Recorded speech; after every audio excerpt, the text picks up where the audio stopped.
क्या आप जानते हैं कि भारत में टैक्स का सिस्टम इतना जटिल हो सकता है कि बिना सही जानकारी के आप अपनी मेहनत की कमाई में से लाखों रुपए सरकार को दे सकते हैं?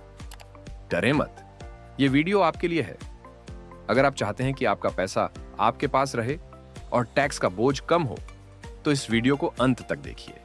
हम बात करेंगे उन 5 आसान तरीकों की जिनसे आप अपने टैक्स बिल को कम कर सकते हैं। अब आप सोच रहे होंगे, क्यों मुझे यह सब जानने की जरूरत है?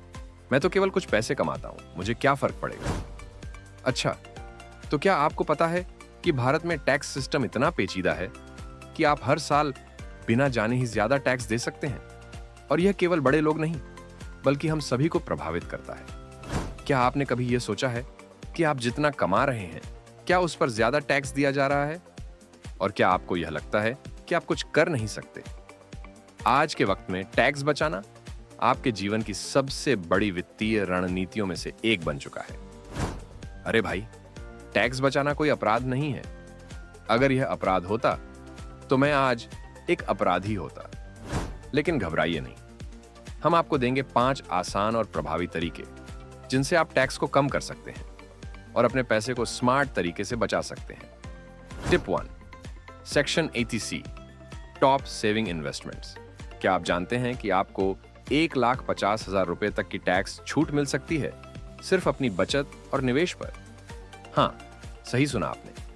आपका पीपीएफ, लाइफ इंश्योरेंस और नेशनल सेविंग सर्टिफिकेट्स एनएससी, इन सभी पर टैक्स बचत होती है। ये सभी 80C के तहत आते हैं। अगर आपने इन उपकरणों में निवेश किया है तो आपका टैक्स बिल खुद ब खुद कम हो जाएगा। Tip 2, health insurance, section ACD। अपनी सेहत से निवेश करें। यहां सिर्फ आपकी सेहत की चिंता नहीं हो रही, बल्कि टैक्स बचत की भी हो रही है। यदि आप और आपके परिवार ने हेल्थ इंश्योरेंस लिया है तो 80D के तहत आपको टैक्स छूट मिल सकती है। अगर आपने मेडिकल बीमा लिया है तो यह आपके टैक्स को कम करने का शानदार तरीका हो सकता है। टिप 3, HRA, किराए पर टैक्स बचाएं। क्या आप किराए पर रहते हैं? तो फिर यह टिप आपके लिए है। HRA यानी हाउस रेंट अलाउंस आपकी टैक्स बचत में बड़ा योगदान दे सकता है। यदि आपका किराया कम हो रहा है तो टैक्स कम करने का एक बेहतरीन तरीका है एक्साइटेडली। अगर आपके पास किराए का घर है तो टैक्स बचाने की बात कर ही रहे हैं। बस ध्यान रखें, लैंडलॉर्ड को खुश रखना न भूलें। टिप 4, NPS, पेंशन के लिए निवेश, टैक्स बचत भी। यह तरीका सिर्फ टैक्स बचाने का नहीं, बल्कि भविष्य के लिए पेंशन तैयार करने का भी है। NPS यानी नेशनल पेंशन सिस्टम में निवेश करने से आपको 80 CCD 1B के तहत अतिरिक्त 50,000 रुपए तक की छूट मिल सकती है।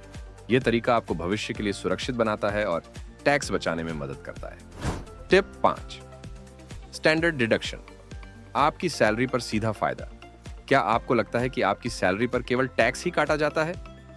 सैलरी में से 50,000 रुपए की स्टैंडर्ड डिडक्शन का फायदा जरूर उठाएं और इसे अपनी टैक्स सेविंग्स के हिस्से के रूप में जोड़ें। अब आप सोच रहे होंगे, ये सब तो आसान लगता है, लेकिन इसे कैसे लागू करूं? अरे, ये कोई जादू नहीं है, बस सही जानकारी और एक अच्छी योजना की जरूरत है।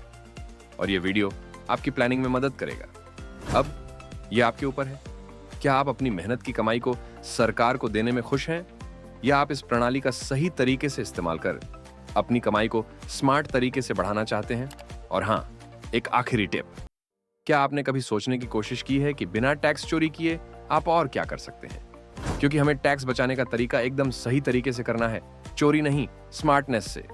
तो क्या आप तैयार हैं अपना टैक्स कम करने और अपनी वित्तीय स्वतंत्रता पाने के लिए? अब यदि आप इन तरीकों को सही से लागू करते हैं तो आप हर साल टैक्स में हजारों रुपए बचा सकते हैं।